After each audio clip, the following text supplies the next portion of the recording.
जो रथ यात्रा निकाल रहे इसके बारे में बता दीजिए। देखिए मित्रों, जो हमारे गरीब लोगों के पास तो रथ हुआ ही नहीं करते थे, ये तो सिर्फ एक वक्त का तकाजा है कि जिस प्रकार से 85% लोग, जिसमें 52% बैकवर्ड, 23% शेड्यूल कास्ट और 10% मुस्लिम है, ये 85% लोग राज्य से बाहर वोट ये डालते हैं लाइन में लग करके, लेकिन इनके हितों के साथ जो खिलवाड़ हुआ है, सभी जितने मुखिया हैं सभी पार्टियों से, वो सारे अपर कास्टों से हैं। लगभग उन लोगों ने अंधे बंटे रेवड़ियाँ दें अपड़ों को, और बैकवर्ड क्लासेज की हिस्सेदारी अभी 52% लोग हैं, ये सिर्फ 11% की हिस्सेदारी में मतहत अभी सीमित कर दिए गए हैं। इनके साथ इतना शोषण हुआ है। और यही शेड्यूल कास्ट जिनका आधा हिस्सा लुटा है, 22% रिजर्वेशन की बजाय उनको 12 मिला है। हमारे देश के अंदर यही पोजीशन मुस्लिम की भी है, उसके 10% जनसंख्या के बदले में उसे 2% हिस्सा मिला। हमारे देश में 40 यूनिवर्सिटियां 1 अप्रैल 2018 तक एक भी प्रोफेसर, एसोसिएट प्रोफेसर नहीं लगा, कच्चे प्रोफेसर है जिनको प्रमोट नहीं किया जाता। और 95% अपर कास्टों से ही सारी वाइस चांसलर और जो प्रोफेसर, एसोसिएट प्रोफेसर हैं। देश में 25 हाई कोर्ट, एक सुप्रीम कोर्ट है, आज तक एक भी बैकवर्ड का जज ना बन दिया।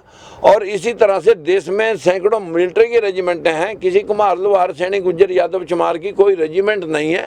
97% ब्यूरोक्रेसी जो कमांडिंग टीम है वो अपर कास्टों से ही है। बाहर देशों में राजदूत भेजे जाते हैं, एक भी राजदूत आज तक ओबीसी या एससी में से नहीं गया। देश के अंदर 3,43,000 ऑफिसर हैं, उनके अंदर हमारी हिस्सेदारी सिर्फ अभी तक 12% है। क्या करें, इस देश में वोट डाल रहे हैं हम, और वो लोग जो मतलब जो है ना शासन कर रहे हैं, उनके पास एक फार्मूला है, हर जाति में एक MP MLA की टिकट देते हैं। हमारे लोग उनको जतवा भी देते हैं, फिर वो उनकी गुलामी करते हैं, जिया जूरी करते हैं। एक शब्द अपने लोगों के बारे में हो रहे शोषण के खिलाफ नहीं बोल सकते। अगर बोल दिया तो टिकट भी कटेगी और बाहर भी निकाल दिया जाएगा, जो मेरे साथ 3 बार हो चुका है। मैं आपको उसी का अनुभव बता रहा हूँ।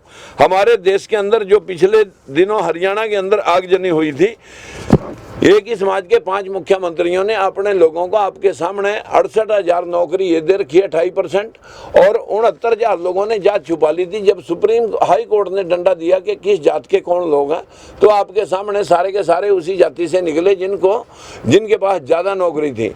हमने उस दिन ये कहा था कि अगर वाकई मतलब देश के अंदर जाटों को भी आरक्षण की जरूरत है, तो क्यों ना आरक्षण 100% कर दिया जाए। ब्राह्मण, बनिया, ठाकुर, पंजाबी 4 जातियाँ और रहेगी, उन लोगों को भी आरक्षण दे दिया जाए। 100% आरक्षण जनसंख्या अनुपात में कर दिया जाए। चीफ मिनिस्टर किसी भी जात का बने, दूसरी जाति के साथ खिलवाड़ नहीं कर सकेगा। ऐसी व्यवस्था देश को आज नहीं तो कल करनी पड़ेगी। हमारा विषय सिर्फ इतना है, देश को अंधविश्वास के नाम पर लूटा गया। यहाँ पर देश में दुर्गा पूजा, सरस्वती पूजा, लक्ष्मी पूजा, अगर लक्ष्मी पूजा से धन और सरस्वती पूजा से ज्ञान मिलता तो पूरा ज्ञान और धन हमारे देश में होना चाहिए था। फिर इंग्लैंड के अंदर, दुबई के अंदर, या अमेरिका, कनाडा, ऑस्ट्रेलिया, या चीन, जापान, जर्मन, या सिंगापुर, मलेशिया, बैंकॉक, जहाँ देवी देवता है नहीं, वहाँ फिर मतलब जो है ना धन नहीं होना चाहिए था। सारा ज्ञान और धन तो जापान जैसे कंट्रियों के पास है, जो 1945 में अमेरिका ने नेस्तनाबूद कर दिए थे। क्या करें इस समाज के लोगों का, जिनको बैल बना के ढोल गवार, शूद्र, पशुनारी की संज्ञाएं दे रखी हैं कि जैसे ढोल को पीट के काम लिया जा सकता है, वैसे शूद्र को भी पीट के काम लिया जा सकता है, नारी को भी और गुवार को भी। ऐसी व्यवस्था इस देश में चली। आज पूरे देश में अंधविश्वास के ऊपर जब चारों ओर हमला हो रहा है, तो सरसंघ चालक मोहन भागवत को भी कहना पड़ा कि ये जातियां ब्राह्मणों ने बनाई, ये जातियां भगवान ने नहीं बनाई। इन जातियों का ढकोसला इस देश के अंदर पूरा सर्वनाश कर गया। जाति व्यवस्था ने इस देश को इतना कमजोर किया।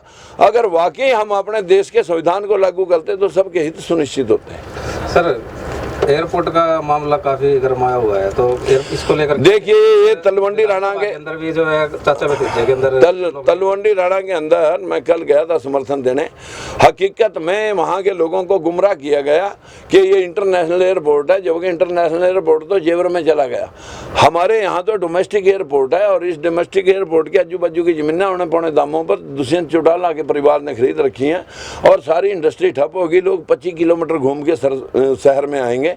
कितनी बदकिस्मती है कि लोग यहाँ पर झूठ बोल के शासन करते हैं। जैसे 15 लाख आपके खाते में आएंगे, 2 करोड़ नौकरियां देंगे, इसी तरह से जो है ना किसानों का 1.5 समर्थन मूल्य देगा, उनकी आमदन दोगुनी कर देंगे, भ्रष्टाचार मुक्त शासन कर देंगे, महंगाई को कंट्रोल कर लेंगे। 55 वाला पेट्रोल 110 हो गया, जिसको 35 रुपए में चाह रहे थे, 400 का सिलेंडर 1100 का हो गया। क्या समझाएं इस देश के सिस्टम को? लोगों ने हाईजैक कर रखा। जो लोग वोटर हैं इस देश के, वो कहीं ना कहीं मुंह ताकते रहते हैं और इस देश की जनता 10 साल से ज़्यादा किसी को झूठ बोलने वालों को झेल नहीं सकती। बीजेपी निमटी पड़ी है। 55 साल कांग्रेस ने पहले राज कर रखा, अब इनका फुटबॉल बनाया, कभी कांग्रेस की तरफ मुंह देखा, कभी बीजेपी की तरफ, कभी इनेलो और जेजेपी का मतलब जो है ना लोग डंडोरा पीटने आते हैं, कभी आप पार्टी का भी मतलब जो है ना बीच बीच में लोगों का जिक्र है। लेकिन हकीकत में हमारे समाज के साथ जो पार्टी न्याय करने के लिए तैयार होकर के हमारे साथ जुड़ेगी, हम उसका समर्थन कर देंगे। सर, अगर जातिगत जनगणना की बात करें तो कई राज्यों में, अगर बात करें बिहार, उत्तर प्रदेश, तो वहाँ भी कई पार्टियों से इसकी मांग की जा रही है। क्या आपकी तरफ से 2024 के चुनाव को देखते हुए आपकी छवि निर्माण के लिए आपकी तरफ से एक कोशिश है? ये हकीकत में हम गाड़ी में जो लिख करके चले हैं, सबसे पहले जिस देश में जातिगत जनगणना जरूरी है, नीतीश ने कहा था कि मैं जातिगत जनगणना वहाँ कराऊंगा, तो आज ऐसे व्यक्तियों को आगे लाना बहुत जरूरी है। और हम दावे से कह सकते हैं कि जातिगत जनगणना के आधार पर ही देश में सभी को हक बांटे जा सकते हैं। अगर मोदी वोट तो लेता है बैकवर्ड के फेस लगा करके, और बैकवर्ड के खिलाफ एफिडेविट देकर आता है सुप्रीम कोर्ट में कि हम जातिगत जनगणना नहीं कराएंगे, ऐसे नकली नेताओं को अब ज्यादा झेल नहीं पाएगी जनता। नरेंद्र मोदी की बात करें तो खुद अपने आप को बैकवर्ड समाज से कहते हैं। मैंने वही बात कहा कि बैकवर्ड का मुखौटा लगा करके इस देश में नकली तौर पर बैकवर्ड बन के आए और लोगों को ठगा। सर, अभय चौटाला भी 24 फरवरी से पैदल यात्रा निकाल रहे हैं, इसको लेकर क्या कहेंगे? अरे उनकी तो यात्राएं बहुत पहले उनके बाप दादा ने बहुत निकाल रखी हैं। इनकी यात्रा नवी क्या बताएंगे, जो लोग 3-3 बार भ्रष्टाचार भेदभाव के खिलाफ जेल में जा चुके हैं। सर, कांग्रेस ने भी भारत जोड़ो यात्रा निकाली थी और अब हरियाणा के अंदर हाथ जोड़ो यात्रा, हाँ, हाथ पे हाथ धरे बैठे थे कांग्रेस वाले। अब हाथ से हाथ पकड़ करके एक दूसरे को जो है ना वर्गलाना चाह रहे हैं, और इनके हाथ जुड़ जाएंगे, लोग जुड़वा देंगे इनके हाथ। सर, ई ट्रेडिंग को लेकर के सरपंच भी जो है विरोध, ई टेंडरिंग का मुद्दा बिल्कुल वाजिब है सरपंचों का। सरपंच अपने मन से काम जहाँ करना चाहता है उसमें कम से कम इतना तो उनका अख्तियार होना चाहिए। जेजेपी की बात करें तो जेजेपी के विधायक की अपने मंत्री के खिलाफ बोल रहे हैं। देखिए, जेजेपी के खिलाफ तो इस बार जो है ना पूरा मुल्क अकेले मंत्री नहीं, सरपंच हैं, कर्मचारी हैं। परसों लठ बजा है वहाँ पर, सरपंचों के ऊपर लाठीचार्ज हुआ है। ये जो है ना बुढ़ापा जो कर्मचारी पेंशन है, इसको हमारी पार्टी अगर सत्ता में आती है तो सब प्रथम तौर पर इसे बहाल करेगी। कांग्रेस ने इसको बंद किया था, बीजेपी ने इसे कंटिन्यू रखा। जो पैसा शेयर बाजार में लगाया वो सारा का सारा डूब गया अडानी बडानी की वजह से। अगर अडानी भाग गया 9% का जीडीपी 0 पे आ जाएगा, जो अभी 2.5% पे चल रहा था।